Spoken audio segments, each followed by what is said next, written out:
বিএনপির এক নেতা জুতা হাতে তেড়ে আসছেন একজন কলেজের শিক্ষিকার দিকে।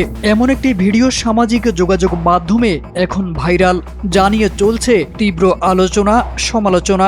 ভিডিওতে দেখা যায় বিএনপির ওই নেতা শিক্ষিকার গালে জুতা দিয়ে চপেটাঘাত করছেন। প্রতিক্রিয়ায় শিক্ষিকার হাতে ছিল শুধু একটি ডায়েরি। এক পর্যায়ে দুজনের মধ্যে হাতাহাতি শুরু হয়ে যায়। এ সময় পাশে বসা কাউকেই তেমন একটা এগিয়ে আসতে দেখা যায়নি। মনে হচ্ছে সবাই বিষয়টি উপভোগ করছেন।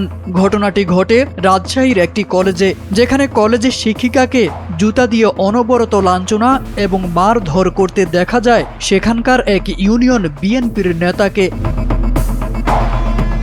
5+ স্টার রেটিং প্রাপ্ত দেশের সর্বোচ্চ বিদ্যুৎ সাশ্রয়ী ওয়ালটন এসি। স্মার্ট কমফোর্ট এখন নেক্সট লেভেলে।